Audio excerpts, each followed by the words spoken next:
প্রিয় শিক্ষার্থী বন্ধুরা, আসসালামু আলাইকুম। আজকে আমরা চতুর্থ শ্রেণীর দ্বিতীয় অধ্যায় উদ্ভিদ ও প্রাণীর সংক্ষিপ্ত প্রশ্নগুলো নিয়ে আলোচনা করব। আশা করি তোমরা আমার সাথেই থাকো। প্রথমে দেখো, উদ্ভিদ ও প্রাণীর মধ্যে তিনটি পার্থক্য লেখো। উদ্ভিদ ও প্রাণীর মধ্যে তিনটি পার্থক্য নিম্নে দেওয়া হলো। উদ্ভিদ এবং প্রাণী। উদ্ভিদ নিজের খাদ্য নিজে তৈরি করে, প্রাণী নিজের খাদ্য নিজে তৈরি করতে পারে না।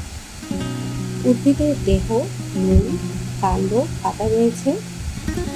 প্রাণীর হাত, পা, ডানা ও পাখনা রয়েছে। উদ্ভিদের এক স্থান থেকে অন্য স্থানে চলাচল করতে পারে না। প্রাণীর স্থান থেকে অন্য স্থানে চলাফেরা করতে পারে।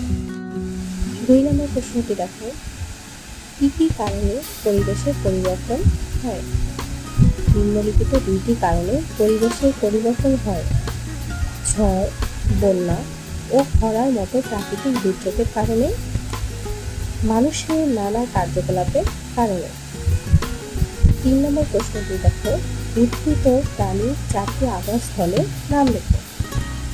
উদ্ভিদ ও প্রাণীর 4টি আবাসস্থলের নাম: মাটি, পানি, বন ও মরুভূমি। আশা করি তোমরা সবাই এটি বুঝতে পেরেছো। ধন্যবাদ।